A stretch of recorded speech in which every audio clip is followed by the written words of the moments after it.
It is now 1:07. We are going to get started with the community survey. This is the first of our Zoom sessions this year. My aim is to do them monthly for the most part, and as we get closer to the festival, bi-monthly and then weekly. They are open office hours where you can drop in, ask questions, talk to other filmmakers, figure out certain rules, how they work, especially paperwork is a big question a lot of people have. Their office hours usually have a theme, just so I have something to do, but they are also a chance for you to ask questions. So I will in general do something on them, like present the community survey, make the poster, do some of our social media, whatever needs doing for the festival. And it's a chance for you to ask questions at the same time. That doesn't mean that is the only focus. If I'm talking about paperwork that week, you can obviously come in and ask about cameras. It just gives me something to do. Once I'm done doing the thing I needed to do for the festival, I will leave this Zoom window open, but it will just be a chance for you to drop in and talk, and those sessions will not be recorded. It's kind of like a live chat line. I am a person that needs to keep their hands busy, and so the themes help me focus on doing something while presenting to you. These are recorded. They will also go up on our YouTube channel, and they'll be available to everybody in the community freely so that you can enjoy the festival, participate in the festival, do a better job in your filmmaking career. So without further ado, we are going to present the community survey. So we're gonna share, can I share? Yeah, share desktop. So this is the 2024 community survey. We are sharing anonymized data, meaning that nobody's name will be attached to this information, nobody's identifying characteristics. We are sharing it so that you know what the rest of you look like, what you think about, what you're concerned about, what changes you want to see, what you enjoyed about the festival, and we can create consensus as well as making the festival better every single year. Right. Oh, there we go. So these are our tables of contents. We're going to do a little intro, then we're going to talk about some basic facts about the festival. We're going to talk about our giveaways, event attendance, overall satisfaction. Then we're going to talk about the stuff you really want to know about, which is your screenings, the deals, the costs, what notes you all had to give. Then we're going to talk about amenities, meaning the things to make the festival even a little bit better. Here, a specific one a lot of people wanted was to hear from the judges and get feedback. But we're also going to talk about boring stuff like seats, bathrooms, and just making your experience delightful. And then we're going to talk about who we surveyed. Who exactly answered this survey? Was it just team leaders? Was it audience members? Was it mixed? Was it mostly young community members, old community members? Who responded in a general way, obviously not who exactly by name responded, is really important so that we know who is not answering and who we may need to do a little work to hear their feedback. We're going to also talk about what kind of filmmaking you do, because that's also important. It's not true that everybody wants to be a Hollywood director anymore. So is that true of our community? And then if anybody drops in, we're going to do a Q&A. First of all, introduction. So why do we do this survey? If you don't know this, my day job is a UX designer. It's all about research. It's all about going back to the community, asking questions, and seeing if your hypothesis is correct. So the objective is that we're only as good as the people we work with. We need to know your goals, needs, and where you might have blind spots. Where we might have blind spots. Sorry, our blind spots, not your blind spots. So that we can always improve the festival. The contents of this presentation have been scrubbed so no individual can be identified. We want to connect with our community and help them connect with each other. And the basics are that transparency is really important. So 38 people responded to this survey. We ran the survey for about 10 weeks. We never want you to feel like we do things in secret or we haven't considered your needs. It's really important that we are responding to you. And by we, it is mostly me. We have other volunteers on the team, but the day-to-day stuff is usually done by me, the social media, videos like this, the marketing, etc. There we go. Apparently I have to click. The buttons on my keyboard are not doing anything. So the basic facts are we're going to talk about the newsletter, social media, giveaways, event attendance, and overall satisfaction. The broader stuff. So, very interestingly, I wanted to know if you got our newsletter. Is it worth it to put that effort in? Besides my own time put into it, MailChimp charges us about $45 a month. And obviously, maybe that $45, which is realistic, $500 a year, maybe we can spend it somewhere else. But no, in fact, a lot of you do get the newsletter, which is really great. That also mirrors what I see on the analytics side for MailChimp. But I want to know if you sort of self-identified as seeing the newsletter. Then 2, do you follow us on social media? Overwhelmingly, still Facebook. I mean, this is pre some things that have happened in our political space, but a lot of you are still on Facebook. It is an entrenched system that it's very hard for a lot of us to get away from. So a lot of you still are on Facebook. But quite a few of you are on Instagram, 61%, which is intensely interesting because our Instagram is only about 3 to 4 years old. So 60% of you that respond to the survey also being on Instagram is very interesting considering how fresh and new it is. I wouldn't have guessed this. I would have thought it was much lower, but 10% of you are on TikTok and follow us on TikTok. And that's cool. We love you. We love to find you wherever you're at. We no longer use X, but at the time I did this survey, I asked you if you were using X or Twitter to connect with us, and 7% of you said you were. There are many reasons that we're not using Twitter anymore, and the short and sweet is that I would like to move us to Blue Sky. We'll use an automated posting service, meaning I can schedule 5 accounts at once, and so I'm going to switch over from posting on X to posting on Blue Sky because we only get 5 seats, and we use Facebook, Instagram, TikTok, YouTube, and if we switch over to Blue Sky will take our Twitter slot. And 5% of you said you don't follow us on any social media, which is totally fine. You have so much more to do in your day than to be on all these platforms. Then I want to know, did you know about our giveaways? I know who applied to our various giveaways, like our equity stipend, the New England passport, the in-person giveaway, and we're totally but I want to know if you were totally unaware of them. So this is a percentage. This is obviously not the number because 60 people didn't respond. It was 38. So 60% of you knew what the equity stipend was. About a little over 50% knew about the New England passport. A little over 40% knew about the in-person giveaway, and 20% were unaware of any of the giveaways. So I'll talk about some of the giveaways a little later on, but one we're not going to cover is the in-person giveaway. The in-person giveaway is simply that.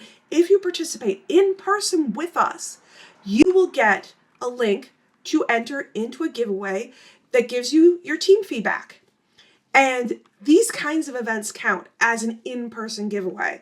You are participating in the community. You are showing up in person live. It can also be showing up at info booths. We do at farmers markets and other artist markets. It can be going to networking events where I might just be attending, or I might be sponsoring as part of the festival, or attending because it's part of the filmmaking community, like the RIFC. In general, the form of that giveaway is that you will get a very cool sticker with the code on the back. So if you see me in person, you get a sticker and the code. So if you come into any of these Zoom sessions, you will get emailed that link. So the first up is we're going to talk about the student stipend. That is right. So we have a normal equity stipend, which we give out to BIPOC, LGBTQ+, disabled, or women or non-binary creators. That is 3 full seats that we give to anybody in the community that fits those categories. But now we're expanding it to have 2 student stipends. And it's the same idea. You will sign up on a form. If your name is drawn, you get your team feedback.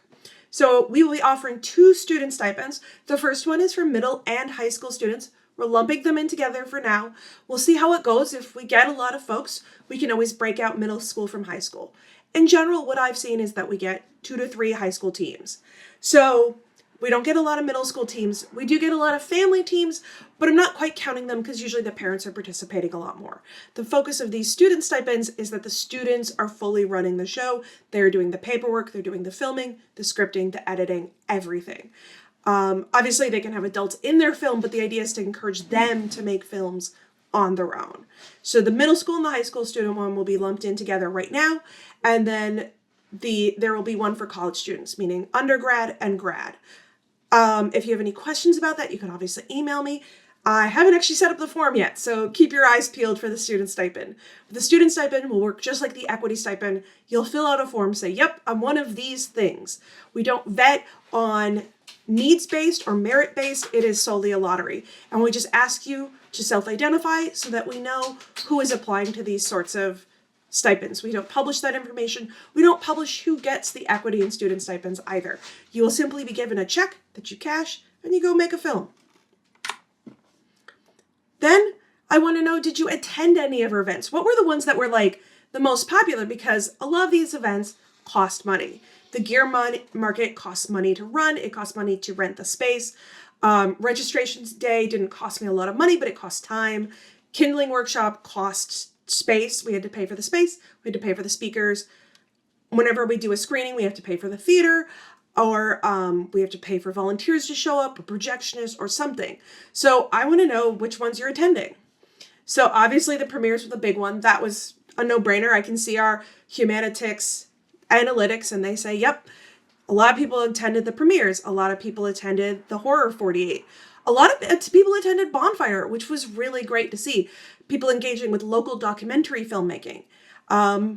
This is an actual number this time, so a little under 30 attended the premieres that answered. Exactly 20 attended the Horror 48. And then our next biggest one was Bonfire, and then after that was the Kindling workshops, which was really great to see. We had about 50 attendees for that.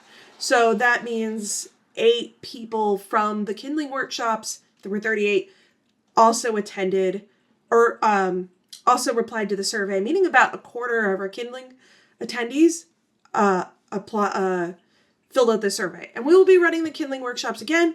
I'm trying to find a good partner, trying to find a good cadence of when to run it, what to run it on, talking to various speakers and possibilities. I've gotten a line on somebody that's very interesting, and they work in the crowdfunding world, and it kind of dropped into my lap. So it's changed what I want. We wanted to do something about crowdfunding, but a better opportunity for a crowdfunding speaker came along literally in the last couple weeks. So I want to make sure that I'm bringing you the best learning and education that I possibly can. And then another question we asked was, how satisfied were you?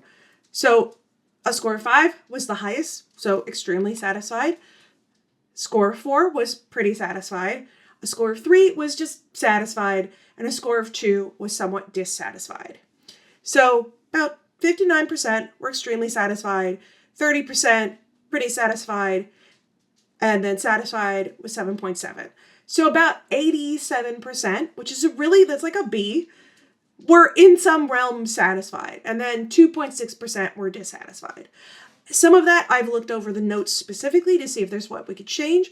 One person, unfortunately, didn't get the link to the online screening for the Horror 48. I have reached out to them to make sure that they are compensated and refunded for their costs, because that's not fair that you didn't get to see the films you wanted to see. So we are responding. It's slow. I got COVID.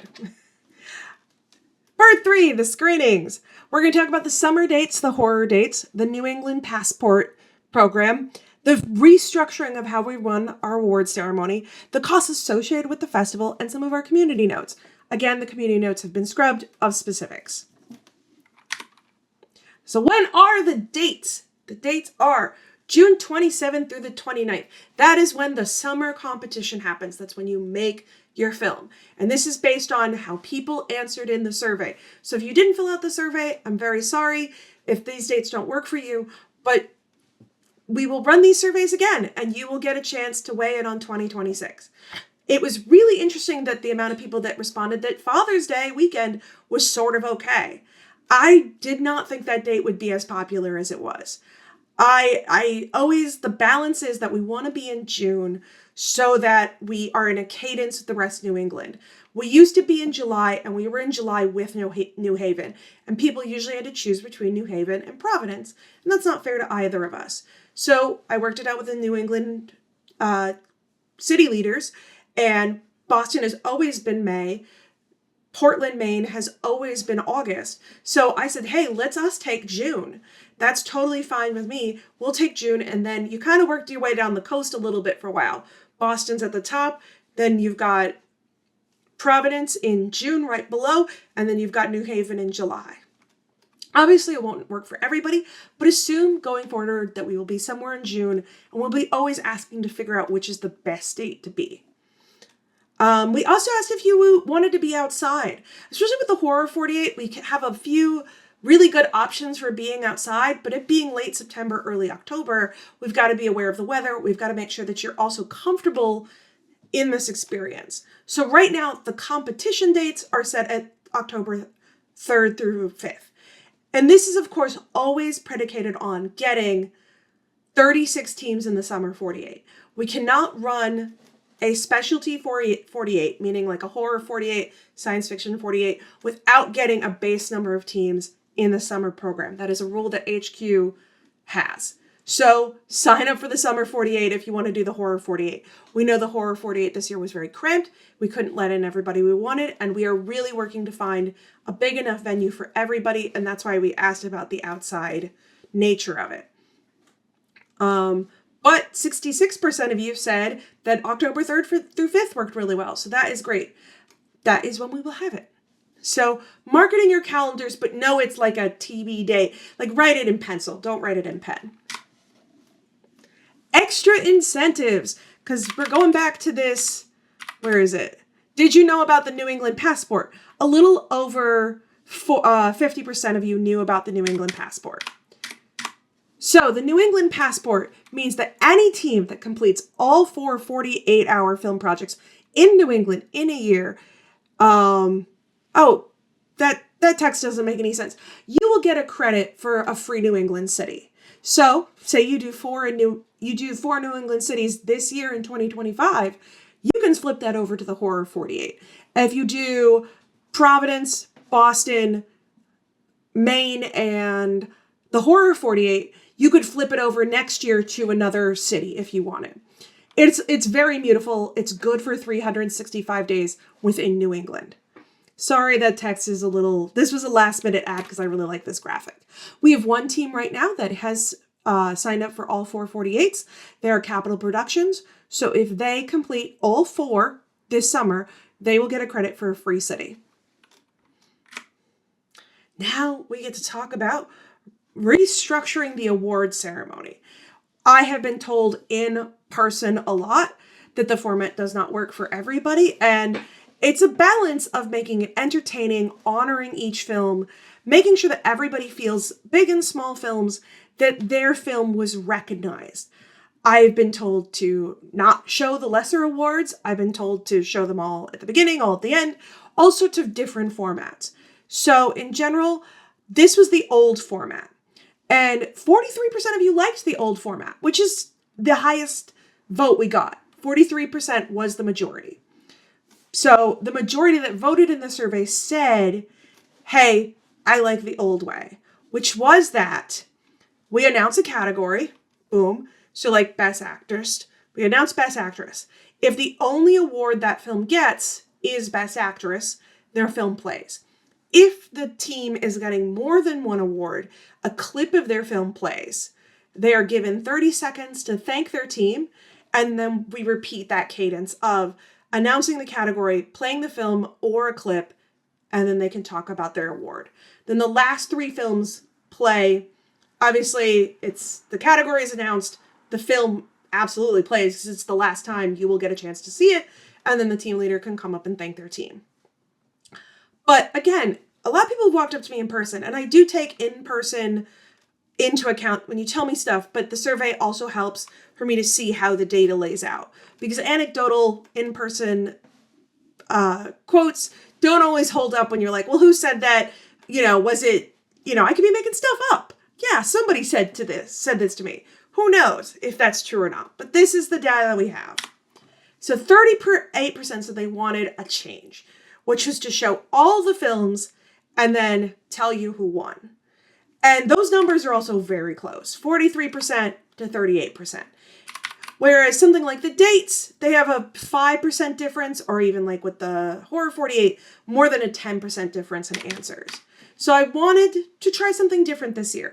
It also makes it much easier for me when I'm building the program to do it this way. I assemble everything ahead of time in Premiere as one giant reel. So this is much simpler to assemble, which all the award-winning films play, not in order of award. We will randomize them so you don't know who won best versus least. But we will play all the films. Then we'll probably do some sort of break because that's probably when it makes the most sense. We'll announce the category. We will let the filmmaker come up and accept their award and thank their team while a clip plays, just to remind you what the film was that you maybe saw back in the summer in July, or maybe you don't remember all the films you even saw that day. and then we will do another category announcement, and we will play another clip, and so on and so forth. So even with the last films, the best ones, 1, 2, and 3, we will not play them again. You will have had to see them in this block up front. We will announce this and hopefully educate people and repeat this many, many times so that you understand the format is different, that if you want to see the award-winning films, you will need to come to the first block of the night because we will not be playing them again during the awards. We will see if this works, and then we will resurvey, and we might change it again. But this is what we're going to try in 2025, a block of all the films and then a block of just the award ceremony. Then I wanted to include cost. And this is more like, if you know anybody, contact me. In general, our screenings cost $1,500 to $1,800. And again, a lot of anecdotal in-person notes I get are that they don't like a certain venue for various reasons. But this is in general what it costs, what we budget for. We need a venue that holds 200 to 300 people.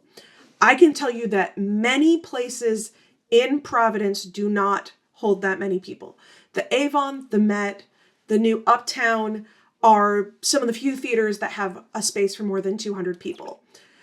A space that looks like it has 200 people, it can fit 200 people and it does not, is something like the RISD Chase Center. It only holds about 187, I think. This is dictated by HQ, but it's also panned out when we try to run events that if we find anything close to 200, it's simply not enough space and we have to turn people away from at the door. So if you know spaces in Providence, especially for our horror event that work, please let me know. I would love to talk to them. We have money to spend on these things. We get grants and whatnot to run these events.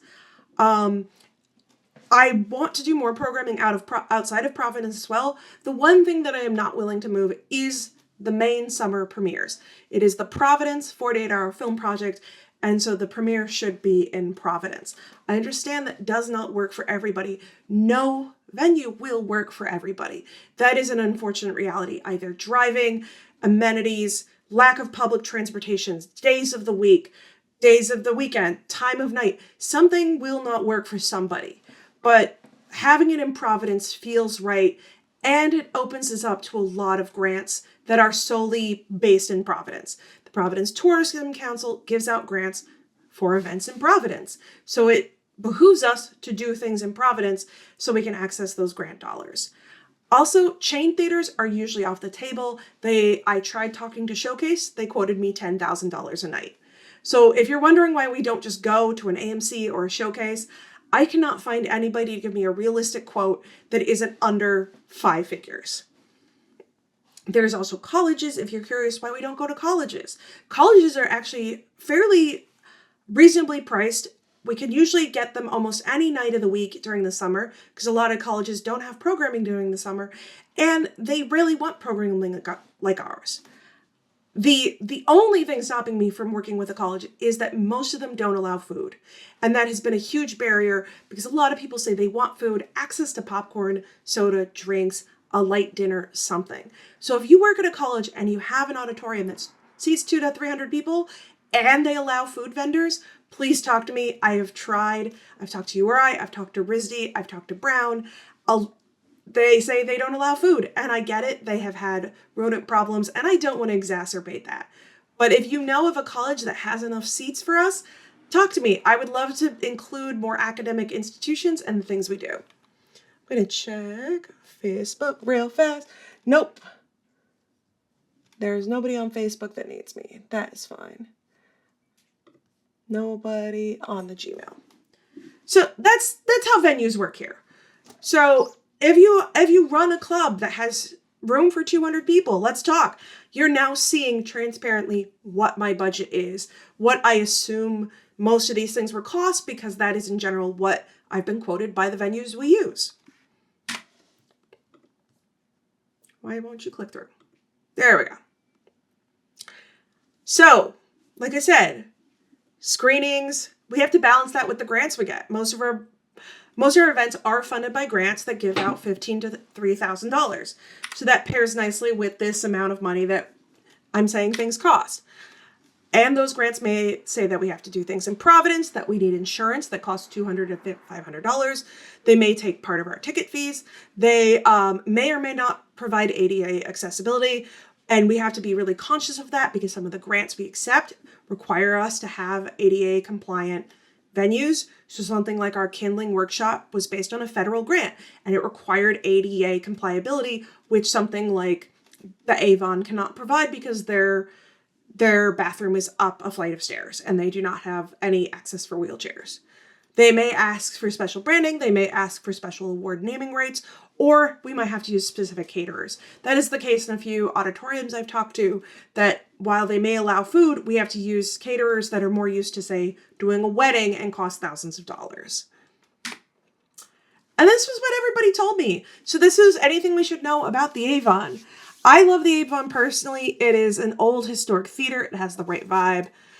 They said they want us to try other options in or near Providence. Again, reach out if you have those in Providence, especially for the summer premiere. If there's something that would work better than the Avon, I know a few of the theaters outside of Providence, and a lot of them just aren't the size we need because that 200 to 300 is a weird in-between size. That there'll be theaters that are like 500. So something like the RISD Auditorium, I think is 400 people. And then their Chase Center is like 187. And that's true for a lot of colleges, that they're around this like 180 or like 500 people. Nice space, but parking is difficult there. We have tried to be accommodating on parking. There are about 1,000 parking spaces on Thayer Street. There is also a pretty robust bus line that goes through there. So if you park a little ways away, you can take a bus. A 10-minute walk means there's almost always parking. I have walked at different times of the day from Tortilla Flats all the way to the Avon, and that strip especially usually has parking. If you're able to walk, I would say go there, try that out, take in a little like night air so that people that need a closer parking space can get one. Love the venue, but the sound was not great. I agree. I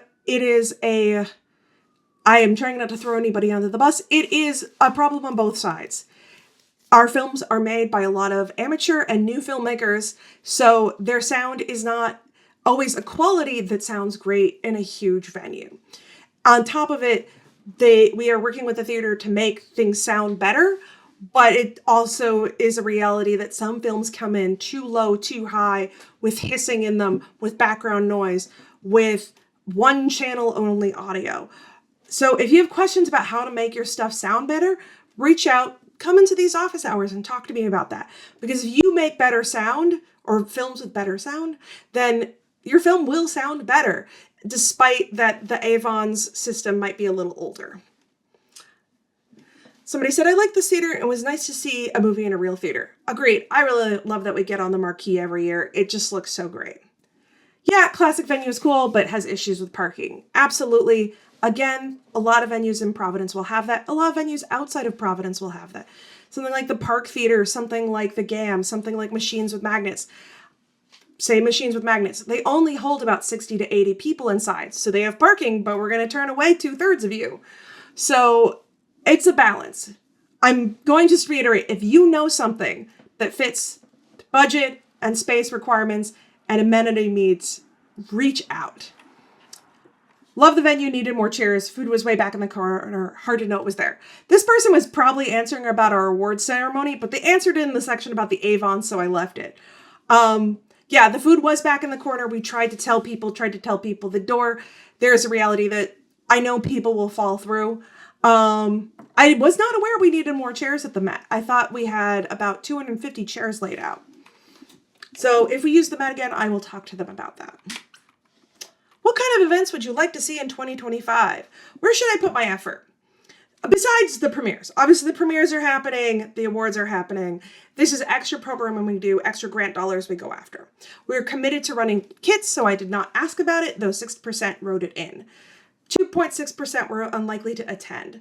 And by the way, this 2.6%, this 2%, that is very statistically average for people outside the norm. When you run a lot of surveys, having a 2% that's outside the normality of the answers is actually extremely common.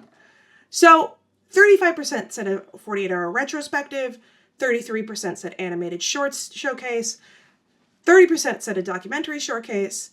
48% said networking events without a screening component.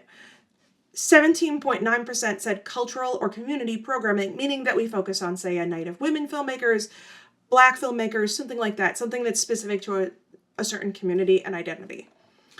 50% said a talent showcase to help with finding cast and crew. 20% said open office hours. So that's why we're trying this here. Though it was a low number, it's also a low entry point for me to try out. 6.2% said workshops. So since next year is our 20th year, probably not going to do a showcase this year, just because, or a retrospective, because our 20th is coming up and we should do it for our 20th. But I wanted to know how many people were interested, because that shows that I should definitely do it in 2026. Talent showcase to help finding cast and crew. This used to be a really big component of the 48. I'm working with spaces to find a space where we can do that. In general, it was like half open mic, half networking mixer. So at the front of the room, people would do monologues, people would do readings, people would do performance-based things. They would perform live music or something to show off what they can contribute to a 48-hour team. And then on the flip side, there was a sort of back of the room where people could talk, if they were camera, if they were editors, writers, that kind of thing, that didn't have a performance aspect, but wanted to be on a team. So I'm looking for that venue. I'm also, along with this event, going to be looking for 5 to 10 filmmakers, team leaders, that agree to show up to this event. It is hard showing events not knowing. Oh, hello, Corey. Do I have chat on? I have chat somewhere. Yeah. I've been presenting for a while. I am about, I think, halfway through. And then, here, I'm going to pull up the chat in my other window. Oh, nope, it didn't do that. It pulled it up on this window. I'm about halfway through. I'm also recording this. Once I'm done, there'll be a Q&A and you can ask questions, or you can ask questions in the chat, which I can now visually see off to the corner. We're talking about what kind of events to do. I was talking about the talent showcase, which we are going to try to do. I'm trying to find a venue, as well as 5 to 10 filmmakers that will participate. Meaning team leaders, because I want to guarantee that certain teams will accept new people before we run an event like that. That's not something anybody has to agree to today. It's just something I'm going to be working on. This kind of folds into a networking event without a screening, so I'm going to kind of double up on these this year. And besides doing the Zoom office hours, I am working to find a partner that wants to help us host animated shorts. These will probably be sourced from the New England region. There'll be local people that have made animated shorts in... there's going to be no timeline on it, because some old stuff is really interesting. So that's this part of it. Oh, come on, there we go. We're going to talk about screening amenities. So I think I said there were 6 sections at the beginning. Specifically talking about hearing from the judges, meaning getting feedback, and other things that people voted on as wanting to see as part of the festival. So judges' feedback was a pretty overwhelming, yes. 84% said, I want to hear what the judges thought of my film, which is cool to know that it was like an overwhelming do this thing. But we've got to do this carefully. I also asked the city producers in other parts of the world that run 48s, do they offer judges feedback? And they told me to not do it. So I've got to do this very carefully, because about a dozen people told me to not try this. But I'm going to do it anyway. So the first thing we're going to do is find out who really wants to hear feedback, meaning asking the actual team leaders in the Summer 48, do you want to hear feedback, yes or no? And if they say no, they will get no feedback. The judges will write nothing. The judges already spend about 7 to 12 hours reviewing and discussing the films, so we are going to pay them for this time where they write things, because that's an extra effort than just their own maybe unstructured notes that might be very long or very short or not useful to a filmmaker. So we're going to have to create a format that allows them to easily give feedback across many, many films.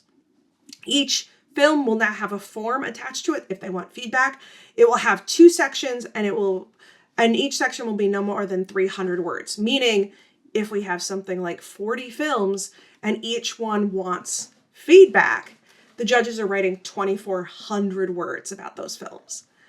And we will ask them what they liked about the work, or meaning the film, and what they think needs work in the film. And this format is so that it's constructive, that it's not just, say, a long rant, that it's too brief to act on, because, if you don't give somebody a structure, they may say, oh, I just like this film. And that doesn't help you grow. But if you ask them what needs work, they could say, oh, I really like this film. I specifically liked the cinematography, but I think the sound and music could use work. And that gives you something to act on. And then also, to not ruin the core experience of the 48, you will receive this feedback 3 months after the awards ceremony, so that you're not going into the awards ceremony full of angst or rawness or any sort of negative emotions. This is something that will be delivered after the main festival, so that you can look at it, grow, absorb it, without being in the exhausted state of making a film and being a part of the 48.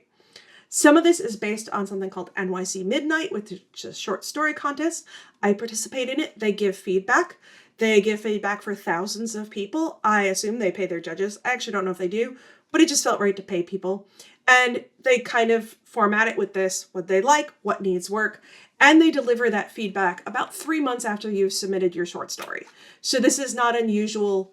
This is not out of the realm of the norms. Dun, dun, dun. So hopefully this goes well. I will have to find another $720. Amenities. What did people want? So there wasn't a good ranking system in Google Forms. So the answers were kind of just split between everything. Between one thing, which was comfortable seating, comfortable seating, comfortable seating. The goal was to rank these, so the same answers should not have come up for everything, but I think people just kept hitting seating, seating, seating. Then there was food available, and then there was accessible bathrooms. So I had to go look at these numbers again, rework them to see what they were trying to tell me in the way they gave answers, which was when we took a different view of these numbers across all 5, was it 5 questions? Yeah, 5 priorities. This is how the numbers really eked out. 38 people, meaning everybody. Was it 38 people? I think this is 38 people. So they want comfortable seating. I think this is probably especially in reference to the Met, where they have folding chairs. So we'll try to find another venue for the awards. Prior in this presentation, I talked about we are willing to move venues to a certain extent, especially for awards, the Horror 48, and other programming. But the core premiere I would like to have happen in Providence, and that really limits what's available. The next was accessible bathrooms. I completely understand. My mom has a problem with stairs. I have been trying to find a theater that has more accessible bathrooms. We can't use big budget chain theaters. So the other option is to find grant money to literally rent bathrooms for the Avon so that they are on the ground floor. They're about $3,000. I'll have to see if that's possible. The third most important thing was parking. About 3 years ago when we started using the Avon, I did a parking survey. There are 500 to 1,000 parking spaces 10 minutes or less from the theater. Yes, there's hunting for them, but they do exist. We have about 200 people in each screening. So 200, especially if you're doubling up, carpooling, taking the bus, walking, is very doable to fit in that 1,000 parking spaces within a 10-minute walk. And the next fourth highest priority was food availability. I've heard this is important, so I absolutely agree. I also think if we're asking you to come out at night, you should be able to find a food easily. Even if it's just a snacky food, I shouldn't ask you to show up at 7 o'clock at a theater, leave at 11, and never eat. Tied with that was somewhere to network. I agree that the Avon doesn't have a good venue for that. I am considering this year seeing if we can set up at one of the nearby restaurants some sort of like bar area where if people wanted to continue talking to each other, we could steer them that way. That would probably need somebody that would host that event since I'm in the theater, but somebody that could sort of rally people and say, hey, we're all over here chatting if you want to keep talking about your films and connecting. The fifth most important thing was a Q&A with the filmmakers. That's not going anywhere, but I just found it interesting to ask. Do people really appreciate that? Ability to purchase alcohol was 6. I asked because people have sometimes asked does the Avon sell alcohol? And they do not. Whereas the Met does. So I want to know what is the vibe on that. So 10 people said they would like the ability to purchase alcohol, meaning, you know, that we are in a bar or they have some sort of concession stand that serves like beer and wine. Accommodations for people with hearing disabilities. I totally agree. I am still trying to research these things. There are very few cheap answers to that. Obviously, if you are just hard of hearing and you need hearing assistance, like a set of headphones, we can work on that kind of delivery. But things like on-screen captioning, there are special glasses for that, but they cost about $3,000 each. So I'm still trying to find out if some of these manufacturers have grant programs for nonprofits, because I'd like to be able to offer that. People need to be accommodated, and I will do so to the best of my ability, even if it's a very low number, because typically there are more people that would benefit from this than are answering. Though something like full blindness is a very small part of the population, sight disabilities are a pretty high part of the population, meaning everything from full blindness to color blindness to cognitive abilities that change how you see things to just needing glasses. And full dinner available was a pretty low amount, which is fine. It's just good to know, do I need to be putting things near restaurants or providing food for folks? And in general, they didn't really care. So this kind of is a nice thing that I don't have to worry about quite so much, I think, in the future. Anything else we should know? This was kind of like a broad question. Having a wide variety of dates and times is helpful. Things don't always line up with Monday through Friday, 9 to 5. Yep, you should have some Zoom type events, which is exactly what we're doing right now. Love the 48. It would be great if there was an online spreadsheet where people could put their skills, social media sites, interest in joining a team. We have that. It is a form that turns into a spreadsheet for the filmmakers. But if it was an actual spreadsheet, then you could see other people's information. And we don't want to just pass out 40 to 50 people's online information when only people that really need to see it are the filmmakers. We're also working on this year making that a full New England database. So stay tuned. I am working with Andrew, Lorna, and Rosie to make something that works for everybody. One thing to consider might be scaling back the number of films that are making it to the best of screening. While it's nice to recognize and include so many films teams, it feels like half of the movies being there is too much and it makes for too long a night. We are changing the format to show the films all in one block and then do the awards. So hopefully that will mitigate some of this. The judges recognize who the judges recognize. I am quite certain nobody would want to hear me say, hey, we can't give that film an award that you want to give it because you, here, I'll move you all off so you're not in the recording. Because we have too many films. And something like one of the films that only won award in the award ceremony actually did very good on YouTube and got something like 13,000 views. So it was absolutely warranted that it get an award, even though it only got one and it wasn't a big part of the night. It actually was a big deal to the judges and especially a big deal to our YouTube audience. Have the horror-themed 48 only require the line and the prop. The subgenres were too similar and unnecessary. Unfortunately, I cannot change this. Those subgenres are set by HQ. That is the way the 48-hour film project works. And on top of it, it would look really bad if I asked us to have no horror genres and just let you make any old horror film, when in fact Pittsburgh did a double genre horror 48 where you had to use two genres at the same time. So Pittsburgh would kick our butt if we took away genres. Pittsburgh is incredibly popular for the horror 48, and I would like us to be too. So we can't do away with the genres because of the natures of the rules of the festival, but also it is the nature of the challenge that you need to find how to do a spooky clown story versus a ghost story versus an evil twin story. And also it keeps you honest. If you had no genre you had to use, then how do we truly know that it was made in that weekend? I'm sorry, moving things so I can see things on my other screen. Hi, David. Somebody said, I just love the idea of feedback from the judges. I agree. We are going to try it this year. Fingers crossed it goes well. And then somebody said, movies should be scored 0 to 100, ranked and shown in ranked order. How do you improve if you don't know where your film places and what worked and did not work? that is both an impossible ask, meaning I assume they're talking about the premiere, because that is the way the awards work. We show the lesser films at the beginning, the higher awards at the end. So that is how the awards work already. So ranking from 0 to 100 would mean either we delay the premieres longer so that the judges can do this extra ranking system, but it also means if you know your film's showing first, that you're the worst film in the program. And that is a huge blow on your premiere night, to see your name listed first in a program and say, oh, I'm the worst film here. So we will not be doing that. Yes, we want to help you improve. We want to help you grow.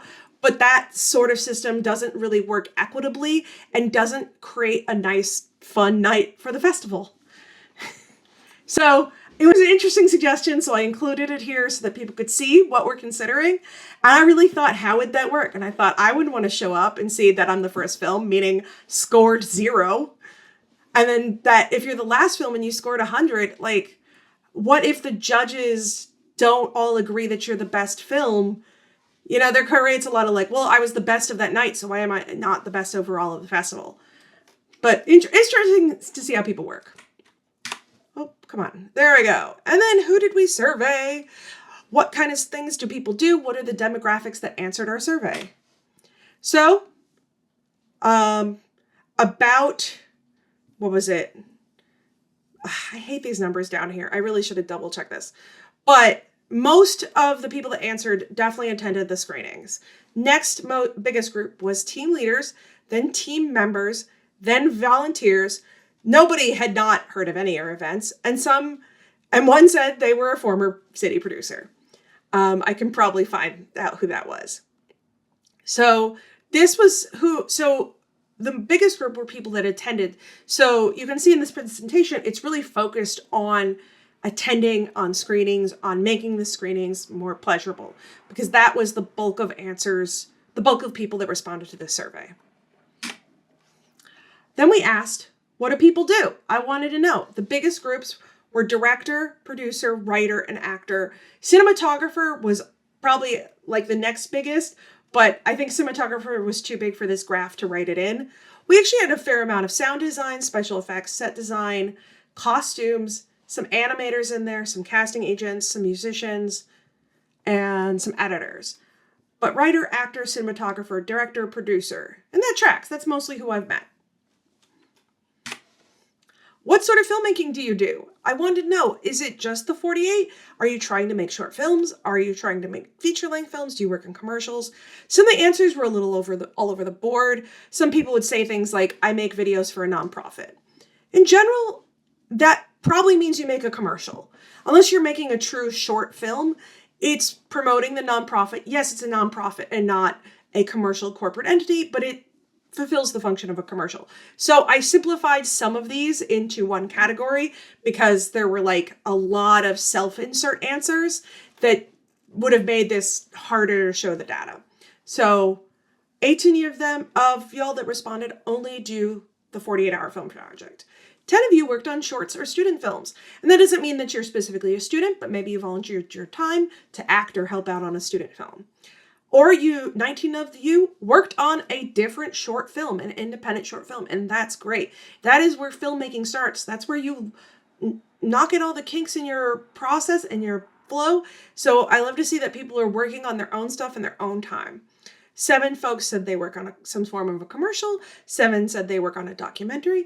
12 worked on a feature film of some kind. I kind of wish I had split this between like Hollywood versus independent just to know, and that's a note for myself for next year. 6 said they work on a TV show. 1 said they work on YouTube, and I should have asked about YouTube because I'm a big fan of YouTube. 1 said teaching film and television. I should have asked if there were any teachers, but they self-wrote that, and I found that very interesting. 3 said they did not do any filmmaking this year, and 1 was an other.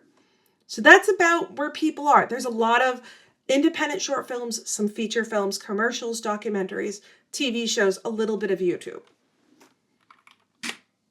Then demographics. So I've said this a few times, that I work in UX design, and a lot of UX design is maximizing who is using your platform, who is participating in it, and you've got to know who's showing up. So if you create a product, say a new form of banana, and only men are buying your banana, then you are losing out on 50% of the possible compensation you could get for your product because women are not buying your banana. And that is lost revenue. So it's not just about equity and inclusion for a moral, philosophical reason, but quite simply, if we are not serving the maximum amount of our community, we're missing out on grant dollars, we're missing out on revenue from ticket sales, we're missing out on people that could attend and participate in filmmaking.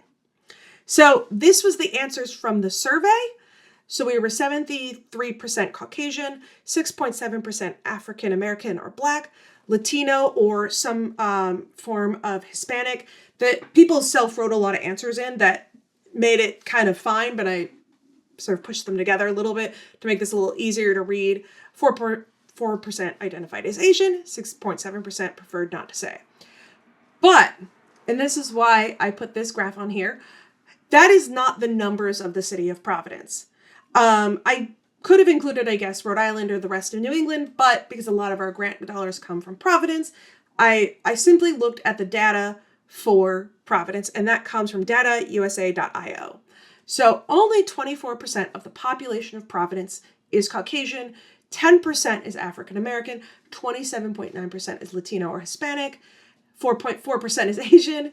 So we're fine that we're a 1-to-1 on Asian representation. 0.4% is Native American, and 32.4% identifies other, according to this population survey I found.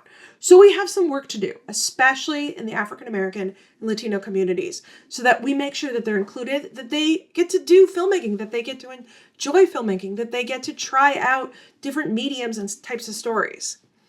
We also asked about gender. So 5.1% said prefer not to say, 2.6% said non-binary, 28.2% said female, and 64.1% said male.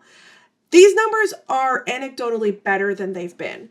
When I ran the festival in 2014 and 15, it was a much higher percentage of male presenting or male identifying participants, meaning team leaders especially.